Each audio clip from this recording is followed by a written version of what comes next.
Welcome to the Financial Freedom Mastermind Group podcast. Here we're all about breaking free from the 40 to 50-year work grind and accelerating our journey towards financial freedom. Join us every Wednesday at 7 p.m. Eastern as we explore different types of investments that can fast-track your path to financial independence. We serve as a hub for connecting with fellow members during our sessions so you can share successes, ask questions, and keep the momentum going. Good evening, everyone. This is Niyi Adewole, host of the Akaba Home Financial Freedom Mastermind Group. And tonight I am joining you from my home office again. And I'm excited to be here midway through October. For those that live in the Atlanta area, you can tell that fall is now officially in the air. I think it was like 40-something degrees this morning, but then it got up to the 70s. But it's a beautiful time to be out this way. You see the leaves starting to change colors. You see it getting darker a little bit earlier. And I personally, being a fall baby, am a fan of the fall. But tonight is going to be an open session. You may be asking what this thing is that's kind of in the view right here. That's my mic. I got a new mic because I was alerted that the past 2 or 3 episodes, the other mic was cutting out and it wasn't necessarily displaying what I was saying accurately. And so we got this new mic with this new condenser to make sure that you can hear me clearly. And I look forward to hearing from some of that feedback. But some housekeeping items before we get started with the open session.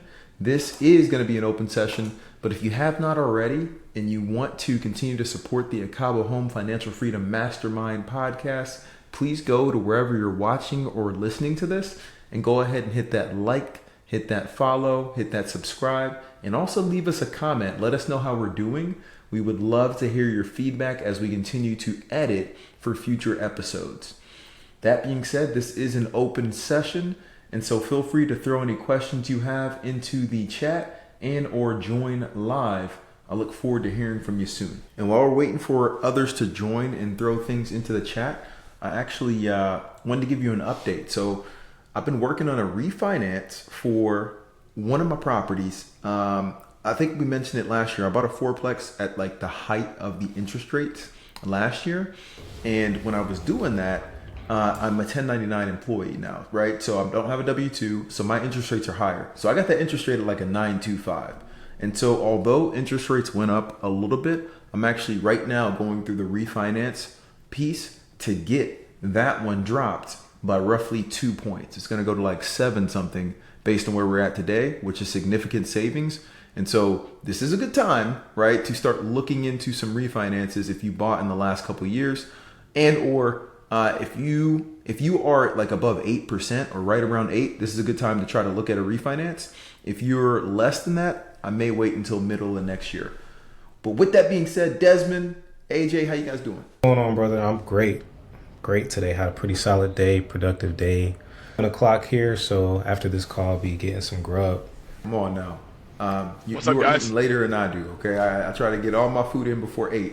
Desmond, how you doing? Feeling good, man. Can you hear me? I'm outside at a restaurant, so my connection might be a little spotty. But I'm chilling, man. Come on I'm chilling. now. We appreciate I've been your dedication, busy, and yes, but, we can hear been you. good. Cool, Thought you were man, at the cool. Microsoft Hub for a second. The refi piece, nah. I honestly don't go into the office as much as I should. But yeah, no, the refi piece is something I've been kind of thinking about, and I feel like with me improving, can y'all hear me? Good? Okay. Yes, there's a slight delay, but we can hear you. Okay. I might switch over then. Give me one. I'm gonna be right back. I'm gonna switch my Wi-Fi. Okay, while he's working on his Wi-Fi, AJ, you said you had a good day, man. How's it coming? What you been up to? So I gave the update on the last podcast that I was kind of going through a job situation right now. So just trying to make sure my days are productive, even though I don't have a job currently. Like every day is still like a job. So I'm just reaching out to different recruiters, touching up my resume, things like that. So every day is a grind, but I just try to approach it with a positive mindset and attitude. So that's pretty much it. Come on now. And literally what you just said is the key. It's not necessarily the end result. It's the process. What are we doing to get there? And if we've done what we can, we take a step back and we relax. We go and enjoy the rest of the day, because the thinking, worrying about this, that, and the other does not help. So I love the positivity And yeah, it's the way to attack problems and look for solutions. Yeah, but aside from that, I'm excited to just kind of talk about some real estate today, just because you get so caught up into the job application process. I want to be able to get my mind off of that. So I think you started off with a pretty interesting topic, going ahead and trying to get into some refinancing and things like that. That's going to do wonders for your monthly payment. Dropping down 2 whole percentage points is a crazy big deal. I know with my properties, I won't be able to kind of take advantage of that right now. And that's, not a bad thing.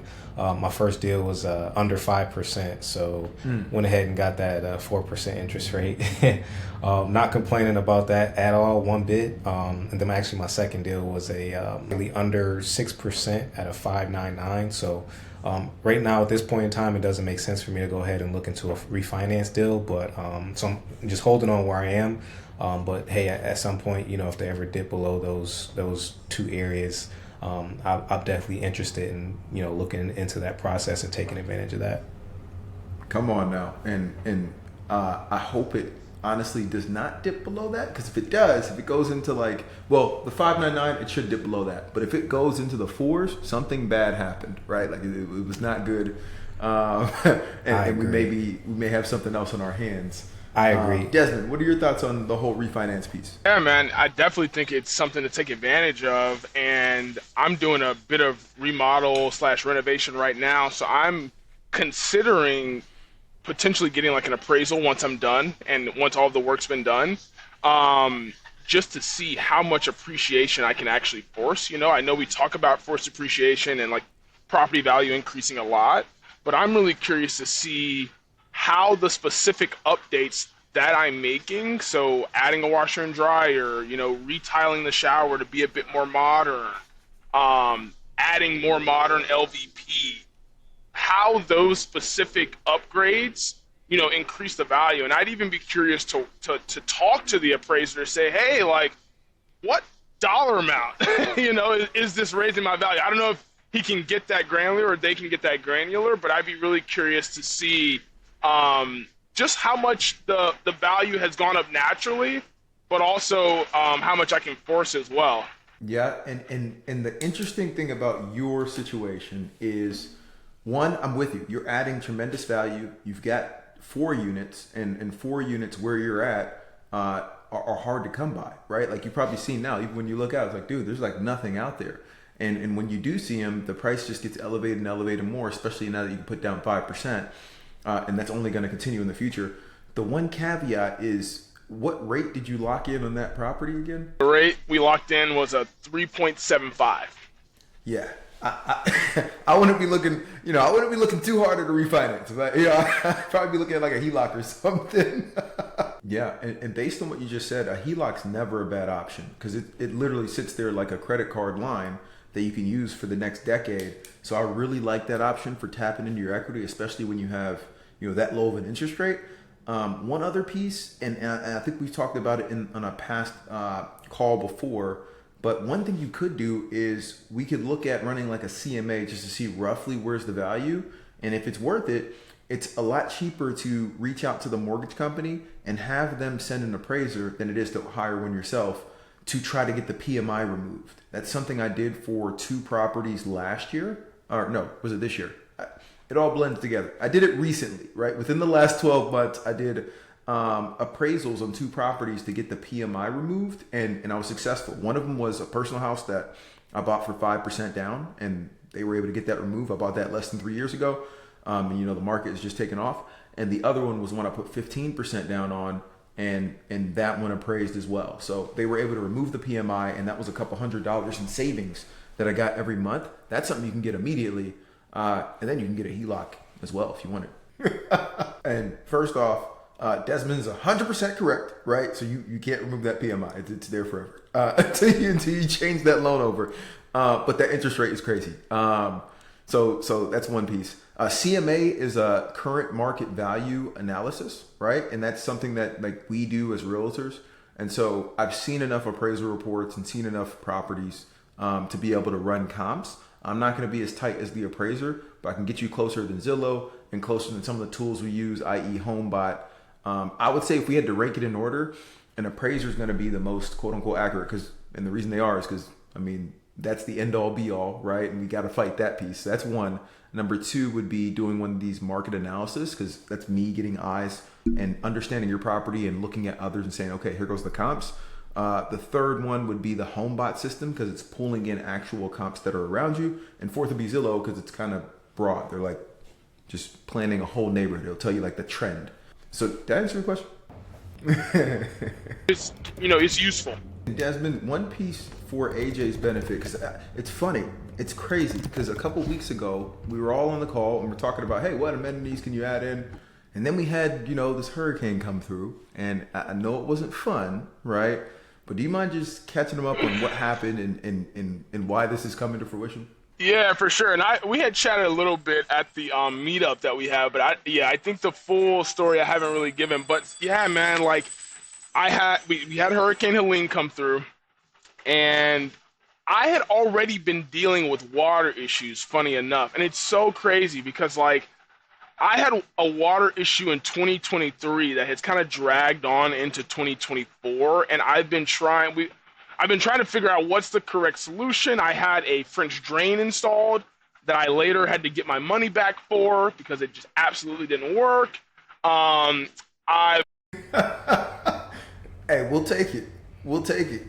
And to that point, I think you're making the most of it with getting the waterproofing done. So now it's going to be solid, and doing the updates, right? Taking carpet out and getting luxury vinyl plank put in. I love your thoughts on the accent walls. There's many ways you can go with that, whether it's painting with planks, whether it's putting wallpaper. And then the washer and dryer getting added in, that's immediate value. Once you add that as an amenity, it increases the length of stay that you can get. But AJ, what are your thoughts on it, man? What can he do to make it even better? Yeah, so I was gonna actually say, Desmond, you might want to be like careful driving yourself up a wall trying to prove the property like crazy amounts, especially just because you may be limited, maybe like the location. So like, in terms of like, I'm gonna be making property updates myself, like updating the paint, ripping out some carpets, adding some floorings. I think those are just good maintenance items overall that, we just want to make sure we take care of our property so we're not looking like slumlords, and be able to provide a guest experience for our Airbnb clients. But I think in terms of like, if you have just a solid property that's doing well overall, I like to prioritize just like updates and improvements by first your guest experience. Providing the basic communication, providing the basic amenities, things like that. The second thing is obviously looks and quality. So like what you're trying to do is paint, carpet, adding any vinyl plank, things like that. And then the last thing, which is what I say kind of limits you in some respects, is the location, right? And I want to bring that up because like sometimes you can drive yourself up a wall trying to make so many different updates to the property itself, but you could have a ceiling in a way based on the location, right? So like the location and the nearby properties, you could be trying to upgrade your property so much, and then nearby properties may not be as high class as that one. Now, in terms of short-term rentals, right, you can kind of stand out, but at the same time, if you're looking for more like midterm or maybe long-term tenants, for example, you're kind of limited in a sense to like the nearby neighboring properties. So definitely make your upgrades and updates just to make sure you're on top of things, making this a solid quality property. But don't go like too crazy thinking like you gotta be painting walls left and right, adding different like photos and things like that. I think you should just provide a solid guest experience, make it a solid quality looking property overall. And then just start to raking the money from that. But I think from what I've seen just through my experience in short-term rentals and renting it out via Airbnb and things like that, is just providing a good guest experience, making them feel comfortable at home. Communication is a huge one. Obviously that's handled through Hospitable, but I've just been kind of looking into that, seeing how I could like upgrade maybe different communication channels and things like that, and just kind of go from there. So that's kind of my 2 cents on it. No, you're good. You're good. Yes, it is. Exactly. True. I think your situation is cool because it's kind of healthy competition in a way, but you kind of still stand out because he isn't doing short-term rentals. You are, right? And he's doing long-term rentals. Right. So, yeah, I think that's what you're doing is solid. I just wanted to bring that up because I always constantly bring, up ways that I can maybe add like different amenities and try to drive myself crazy. And then I'm like, wait a minute, you kind of limit it to some regard to the property area that you're in. So just be mindful of it. But if you guys are going at it and you kind of look up to him and something like that's just giving you that competitive drive and edge, and like, shoot, go for it. Like, make up something in your mind to be like, I want to be better than his property. I want to have the best amenities. I want to have nice granite countertops and things like that. Just don't drive your pockets crazy. And to that point, piggybacking off of that, I love this whole thing, man. Like, this is so you like sayings. Another saying is a rising tide lifts all ships. And we're in the metro of Atlanta. Like, every other day you're seeing new things that are going up. You're seeing the developments that they're doing. And it's all leading toward a lot of events. They just announced 2028, we're going to be hosting the Super Bowl again. Like, there's a lot going on in the metro of Atlanta that's rising it. And so if you're able to get some of these investments and take care of them, you're going to be solid. And so I think what AJ was mentioning about putting like timeless classic things in there, right? Luxury vinyl planks, so you never have to think about it again, right? This thing is not going to mold. You can get water in it. You can't scratch it. You're going to be fine, right? Granite countertops or quartz countertops, whatever's cheaper, because that's tenant proof. Making sure you put the tile in the bathroom, put some glass if you can. Things of that nature are things that are timeless. They're going to make it pop, look great. And the one piece that I wanted to add is, so I've never heard of the credit-based rent. That's very interesting, of it going up and down based. What I have done in the past and highly recommend is not necessarily turning somebody down for low credit, as long as they don't have like low credit plus an eviction history plus like criminal background. Like, you got to make sure you look at the whole thing. If it's just low credit and there's a reason for it, what I've done is taken a double security deposit, right, to make sure like, hey, if you guys whatever. And then the eviction process, that piece you should do anytime. Like, I have an eviction lawyer because I don't necessarily like going through all that stuff. If somebody's late, I just send all the details to him and he's right on it. Letters going out, all that stuff right on time to make sure that we're good. But the one piece I would calculate, Desmond, I'm so pumped for you with this opportunity.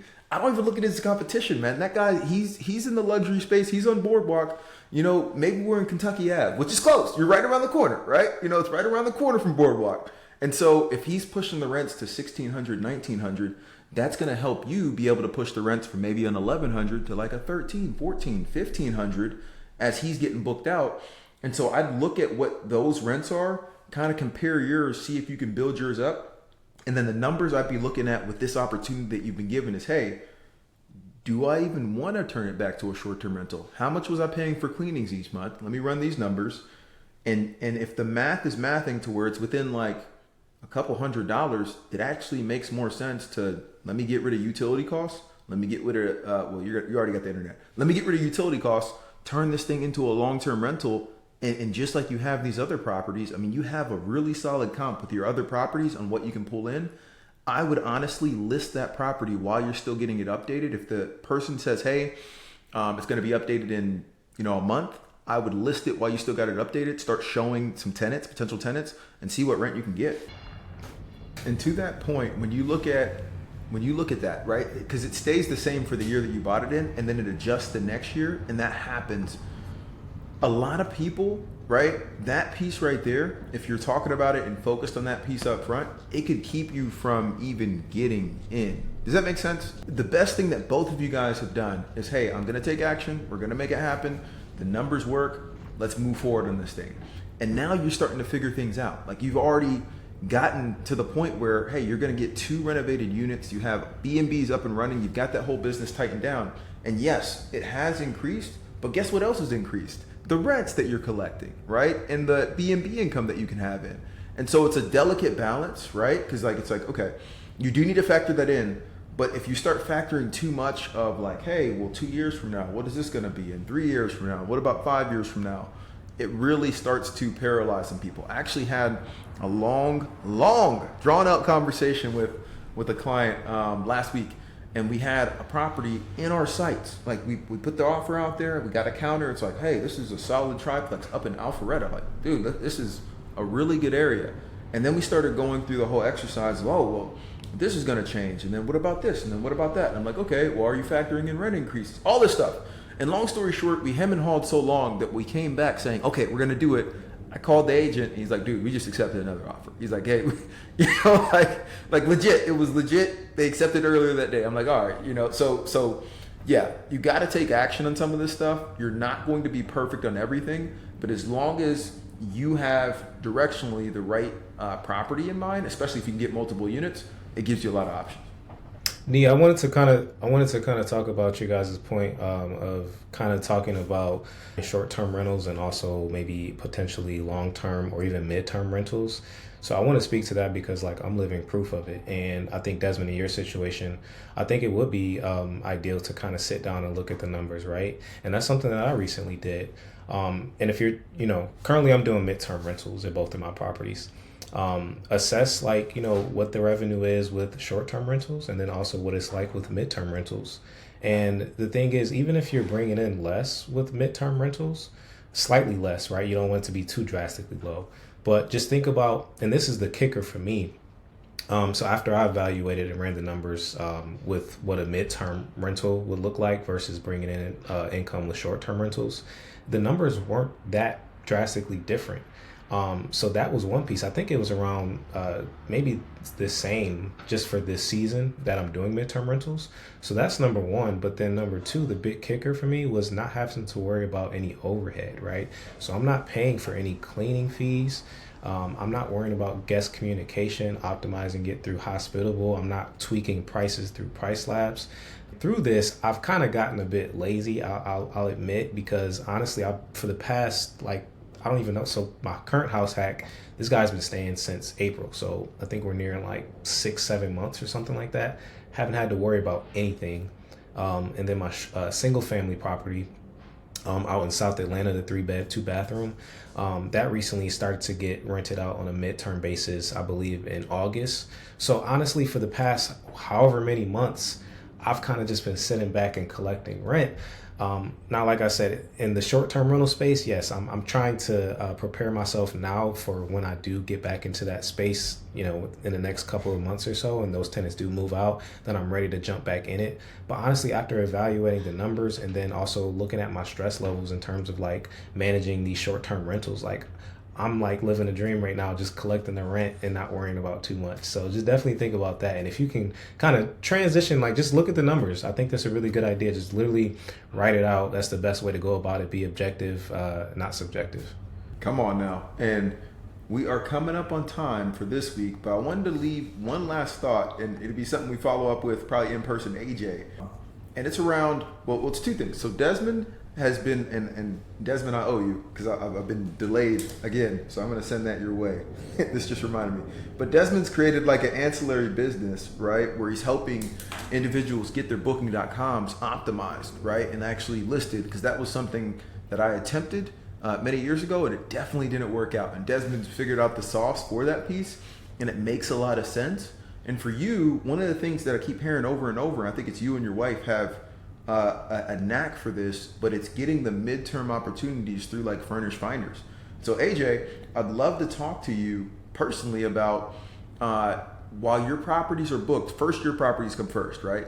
But if they're booked and you have somebody inquiring, what it could look like you kind of pitching some of ours, right? Based on the availability, which you can see through our chart and all that stuff, and taking like a percentage of the initial. Would love to talk to you about that if you're open to it, because yeah, like if you got any midterm people that are banging down your door like, hey, can I get in right now? And you can't, we would love to take them on. We got plenty of properties, and midterm is the way to go. I think I mentioned it before, but we just midtermed the mansion, right? Which is crazy. We got somebody staying there for 6 months, paying a hell of a lot, right? And it's like, they're already situated. We're just collecting, and it's kind of cool, man. I'm like, this is pretty chill. We don't got to worry about neighbors calling about a party or something. Like, it's like, hey, this is pretty relaxed. It's very calm, very demure. But anyway, no, listen, I don't ask any of those questions, man. I just, hey, is the plata here? Okay, let's do this thing. And honestly, credit checks and background checks. We definitely did that. Honestly, midterm is where it's at. You can bring in that high revenue with Airbnb, but even if, like I said, I brought up, even if you're bringing in slightly less than Airbnb, it's just that management level that you don't have to worry about. And I'm honestly been enjoying it. So, yeah, definitely hit me up, or I can reach out to you. We can talk about things. I've experienced doing it for probably over a year or so now, maybe even longer. I can't remember. But yeah, we're definitely working that thing. And with me preparing to get back into the short-term rental space, I would ideally love to just get another midterm tenant right in there and don't have to worry about a thing. So we can definitely talk about it.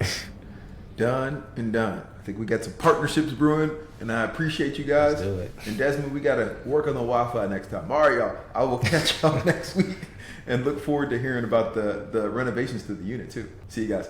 Join us every Wednesday at 7 p.m. Eastern as we explore different types of investments that can fast track your path